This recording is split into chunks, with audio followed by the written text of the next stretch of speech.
इतिहास साक्षी है कि पुण्य भूमि भारत की गाथा भारत की अस्मिता, गौरव और राष्ट्रीय स्वाभिमान के लिए विदेशी आक्रांताओं से संघर्ष की महान गाथा है। बर्बर आक्रांताओं ने भारत की आत्मा पर चोट करने और भारत का अपमान करने के लिए हमारी संस्कृति और आस्था के केंद्रों को उद्ध्वस्त किया। सोमनाथ, काशी, मथुरा और अयोध्या के मंदिरों का तोड़ा जाना आज भी भारत की स्मृतियों में जीवित है। सन 1528 में अयोध्या में भगवान श्री राम के मंदिर का मुगल आक्रांता बाबर द्वारा तोड़ा जाना ऐसी ही एक अक्षम्य घटना थी जिसने सीधे भारत के सम्मान और आत्मा पर चोट की।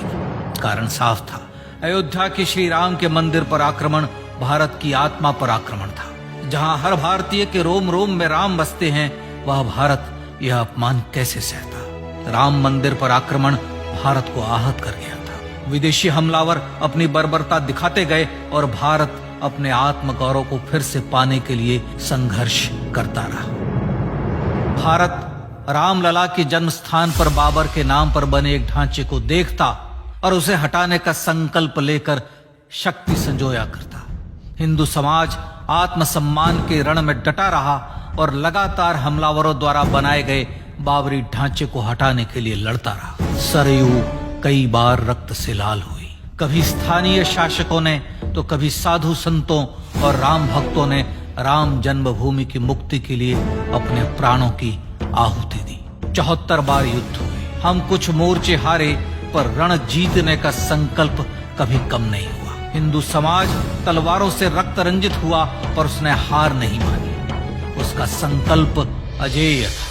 15 अगस्त 1947 को देश की आजादी के साथ सैकड़ों सालों से चले आ रहे इस संघर्ष में नई ऊर्जा और एक नया मोड़ आया। अचानक 23 दिसंबर 1949 को बाबरी ढांचे में श्री राम लला प्रकट हुए। हजारों राम भक्त दर्शन के लिए उमड़ पड़े। तत्कालीन प्रधानमंत्री पंडित जवाहरलाल नेहरू ने उत्तर प्रदेश सरकार को श्री राम लला को विवादित ढांचे से हटाने का आदेश दिया। उत्तर प्रदेश सरकार ने अयोध्या के कलेक्टर को यह काम दिया और यह निर्देश भी कि जरूरत पड़ने पर वे बल का प्रयोग भी करें। अयोध्या के कलेक्टर ने सरकार को उत्तर दिया कि यह नरसंहार के बिना संभव नहीं है, और फिर भी वह ऐसा चाहती है तो किसी दूसरे कलेक्टर से यह काम करवा ले। परिणाम स्वरूप रामलला की मूर्ति वहीं विराजमान रही। विवादित ढांचे को बंद कर दिया गया। केवल पुजारी को सेवा अर्चना के लिए भीतर जाने की अनुमति थी। फिर भी राम भक्त विवादित ढांचे के बाहर से प्रभु श्री राम की आराधना करते रहे। भारत के हिंदू समाज के लिए चुनौतियां और बढ़ गई। मामला अदालत में गया। विपक्षी दलों द्वारा अदालत में भगवान श्री राम के अस्तित्व पर सवाल उठाए गए। उनके अयोध्या में ही जन्म लेने का प्रमाण मांगा गया। भारत का जनमानस अब आहत हो उठा था। आजाद भारत में भी हिंदू समाज को अपनी आस्था और श्रद्धा के लिए संघर्ष करना पड़ रहा था। चुनौतियों के इस समय में सन 1984 में विज्ञान भवन दिल्ली में विश्व हिंदू परिषद ने धर्म संसद का आयोजन किया। इस संसद में देश भर के संतों ने राम जन्मभूमि की मुक्ति के लिए आह्वान किया और राम जन्मभूमि मुक्ति यज्ञ समिति का गठन किया।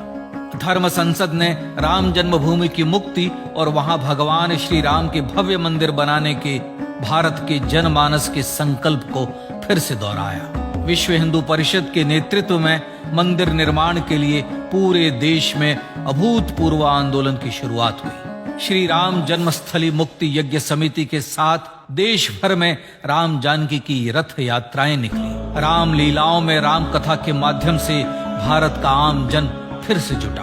अब सबके मन में एक ही प्रण था, एक ही लक्ष्य था। अयोध्या में जन्मभूमि पर भगवान श्री राम के भव्य मंदिर का निर्माण।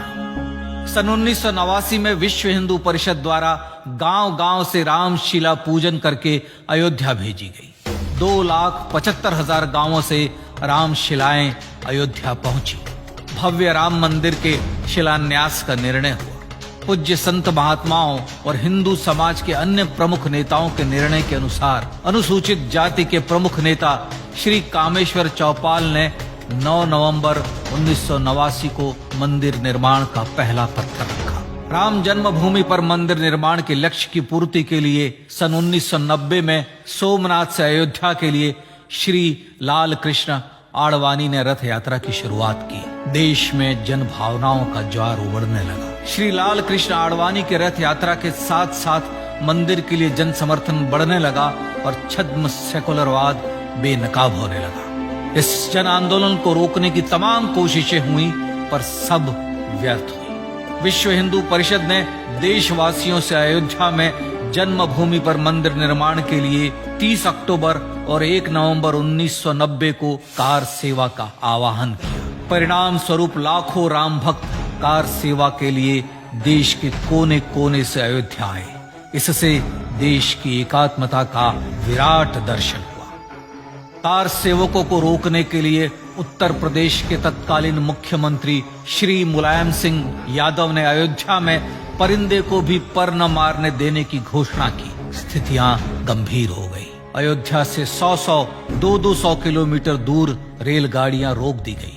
अयोध्या युद्ध भूमि बना दी गई। मार्ग बंद, रेल बंद, चप्पे चप्पे पर पुलिस। अयोध्या सैनिक छावनी में बदल गई। राम नाम पर ऐसी पाबंदी कि अर्थी ले जा रहे लोगों तक को रोका गया क्योंकि वे राम नाम सत्य कह रहे थे। लेकिन सैकड़ों किलोमीटर की यात्रा कर कार सेवक अयोध्या पहुंचने लगे। राम के गीत गाते, होठों पर हंसी और पांव में छाले लिए राम काज के लिए राम भक्त देश विदेश से अयोध्या पहुंच ही गए।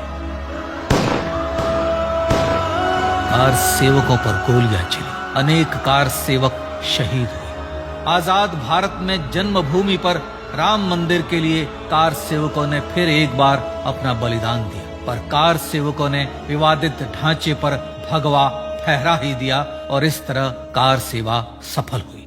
श्री राम जन्मभूमि आंदोलन ने भारत की सुप्त आत्मा को झकझोर कर जगा दिया था। विश्व हिंदू परिषद ने फिर एक बार 6 दिसंबर 1992 को कार सेवा का आह्वान किया। राम भक्तों को कार सेवा करने देने के लिए अदालत में प्रार्थना की गई, पर अदालत ने कोई निर्णय नहीं दिया। परिणाम स्वरूप बौद्ध, जैन, सिख, स्वामीनारायण संप्रदाय, गायत्री परिवार, हर पंथ मत विचार के हिंदू एकत्र हो गए। छूत अछूत का भेद मिटा, जाति की पहचान मिटी। हम सब हिंदू, हम सब सिंधु बन गए।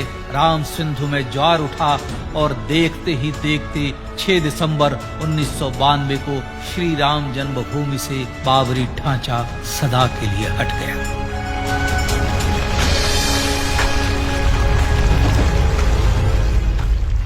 यह क्षण शौर्य, न्याय और सत्यमेव जयते का क्षण था। यतो धर्मस्ततो जय का क्षण था। पर संघर्ष की गाथा यहां जाकर भी नहीं रुकी। छद्म सेकुलरवादियों द्वारा भारत और भगवान श्री राम के इतिहास को झुठलाने के लिए अदालतों में चुनौतियों का सिलसिला चलता रहा, जो 1950 से चल रहा था। हिंदू सिखों के बीच से गुजरते हुए भगवान श्री राम का दर्शन करने के लिए विवश थे। यह स्थिति थी आजाद भारत में श्री राम और राम भक्तों की। पर सत्य को तो जीतना ही था। आखिरकार देश के सर्वोच्च न्यायालय के 5 जजों की खंडपीठ ने 9 नवंबर 2019 को ऐतिहासिक निर्णय दिया और यह कहा कि अयोध्या जन्मभूमि परिसर की पूरी 67 एकड़ भूमि रामलला की। और न्यायालय ने भारत सरकार को जन्मभूमि पर मंदिर बनाने के लिए एक ट्रस्ट बनाने का आदेश दिया। सर्वोच्च न्यायालय के आदेश के अनुसार भारत सरकार ने 5 फरवरी 2020 को श्री राम जन्मभूमि तीर्थ क्षेत्र नाम के ट्रस्ट का गठन किया और राम जन्मभूमि न्यास की भूमि जो सरकार द्वारा अधिग्रहित की गई थी, उसे ही नवनिर्मित न्यास को वापस दे दिया गया। 5 अगस्त 2020 को भारत के प्रधानमंत्री श्री नरेंद्र मोदी ने श्री राम जन्मभूमि तीर्थ क्षेत्र के अध्यक्ष पूज्य महंत नृत्य गोपाल दास, राष्ट्रीय स्वयंसेवक संघ के पूज्य सरसंघ चालक डॉक्टर मोहन भागवत एवं उत्तर प्रदेश के मुख्यमंत्री श्री योगी आदित्यनाथ की उपस्थिति में श्री राम जन्मभूमि पर भगवान श्री राम के भव्य मंदिर के लिए भूमि पूजन कर निर्माण कार्य का शुभारंभ किया। इस तरह लगभग 500 वर्षों से राम जन्मभूमि की मुक्ति के संघर्ष का पटाक्षेप हुआ। अपने आत्मसम्मान और राष्ट्रीय अस्मिता के लिए इतना लंबा संघर्ष विश्व के इतिहास में बेजोड़ है। श्री राम भारत की आत्मा, भारत की परिभाषा, हमारे राष्ट्रीय आदर्शों और जीवन मूल्यों के प्रतिनिधि मर्यादा पुरुषोत्तम हैं, जो हर हिंदू के होठों पर जन्म से मृत्यु तक रहे। बस यही हर हृदय में प्रार्थना होती है। राम भारतीय राष्ट्रीय स्वाभिमान और आसेतु हिमालय से समुद्र पर्यंत तक जन जन को एकात्मता के बंधन में बांधने वाले रक्षा सूत्र है। अयोध्या स्थित श्री राम जन्मभूमि पर बाबर का हमला वास्तव में भारत के स्वाभिमान और राष्ट्रीयता पर हमला था। प्रधानमंत्री श्री नरेंद्र मोदी द्वारा श्री राम जन्मभूमि पर राम मंदिर का पुनः निर्माण न केवल बाबरी मानसिकता का पराभव है, बल्कि संपन्न, सुखी, सुसंस्कृत, सर्वशक्ति संपन्न स्वराष्ट्र का सूर्योदय भी है। यह उस राम राज्य की दिशा में वह कदम है जिसकी अभिलाषा राज राजेंद्र चोल, कृष्णदेव राय, छत्रपति शिवाजी महाराज से लेकर महात्मा गांधी तक ने की थी। अयोध्या में जन्मभूमि पर भगवान श्री राम का मंदिर न सिर्फ राष्ट्रीय गौरव होगा, बल्कि वह श्री राम के आदर्शों का राष्ट्र मंदिर होगा। अब वह महान संकल्प पूरा होने जा रहा है। आइए इस राम यज्ञ, राष्ट्र यज्ञ में जिन ज्ञात और अज्ञात भारतीयों ने अपनी आत्माहुति दी है, उनका पुण्य स्मरण कर उन्हें श्रद्धांजलि दें।